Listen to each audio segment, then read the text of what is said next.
Hi there. Are you too far from the gym or is it too expensive for you to afford? Me too. I've been working out for about 2 years now and I have not been able to afford a gym membership for about 6 months and I've had to make it work. And in today's video, I'll be showing you guys what I do to stay lean when I don't have access to a gym. As always, if you're new here, make sure to leave a like and subscribe.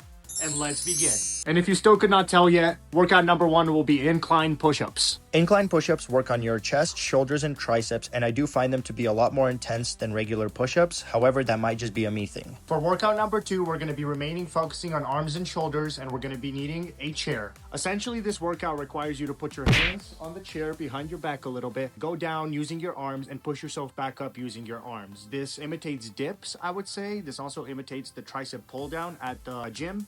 And yeah, let me show you guys how it looks. So you want to make sure your legs are all the way down like this, so they're just messing around down there. Then you go down lower and up. And this is optional, but if you want better form and if you want to look better than I did in the first clip, I highly recommend grabbing 2 of these bad boys so you can put one arm on each one and kind of separate it to your liking, like so. Each hand is on a chair, and then I go down and up.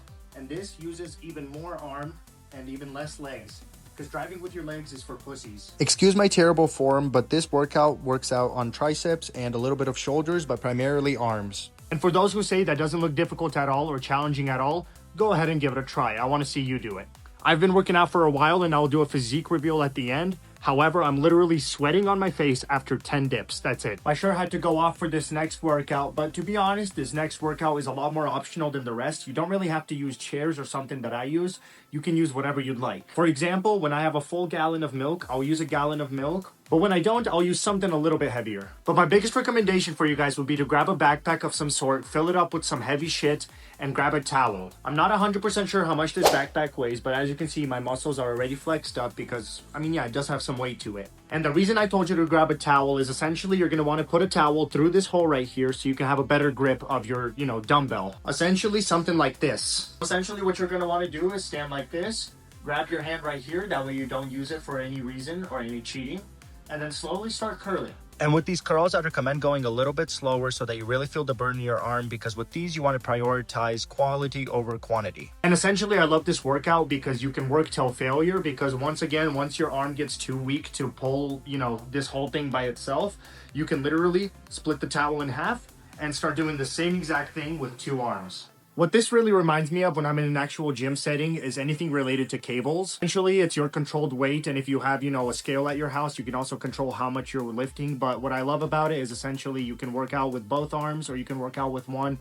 You can switch between the two, and it really does burn really, really quick. Another thing that it obviously reminds me of is dumbbells. It works extremely well as a dumbbell, and if you're trying to grow your arms or anything of that nature, they work perfectly well. And before we continue, I do want to throw a little disclaimer. I will be making a separate videos for leg workouts because I have a ton of different leg workouts and I want to make a separate video thoroughly going through every single leg muscle that you can work on. But without further ado, the next thing we're going to be focusing on is abs. Therefore, the plank. So essentially, my first plank of the day, I'll try to do for about 2 to 3 minutes, and then after that, I will just try to make it up within the next couple of planks. For example, I'll do 30-second planks for about 5 or 6 times, depending on how much I need to make up my missing amount to make up 5 minutes overall. To those of you who say 5-minute planks a day are not a lot, once again, I want to see you do it. And for this YouTube video, I essentially had to double my normal day of planks. I ended up having to do around 10 minutes. And yeah, this was extremely excruciating, but this is how a proper plank looks like. And for the 5th and final workout of the video, I have sit-ups. Everybody knows what sit-ups are. Everybody has done sit-ups since the 3rd grade. And I don't know why we stopped. It's one of the best workouts I've ever had. It puts in a ton of work on my abdominals, and it really does. I mean, it shows for it. If you want bad boys like these, you're going to have to do some sit-ups. And I'd recommend dropping something to support your lower back, because for some reason that shit hurts more than the actual sit-ups. And this is the most basic sit-up you can do. However, I do have some more complicated versions for my athletes. According to ChatGPT, this workout is called the bicycle crutch or the bicycle sit-up, which essentially involves a regular sit-up, but you also twist both of your elbows in separate directions at the end to get that extra core workout.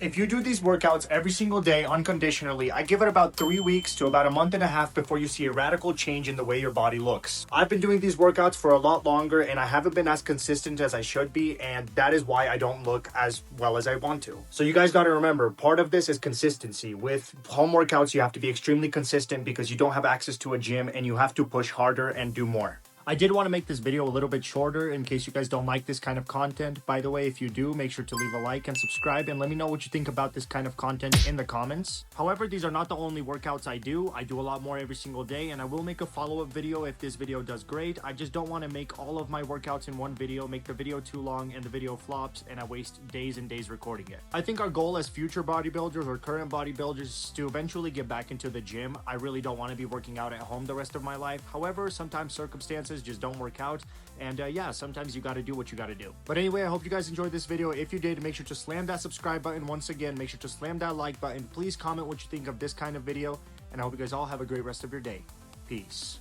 And as promised, here's a little physique check. Also, please ignore how terrible my poses are. I'm not a professional, I'm still learning.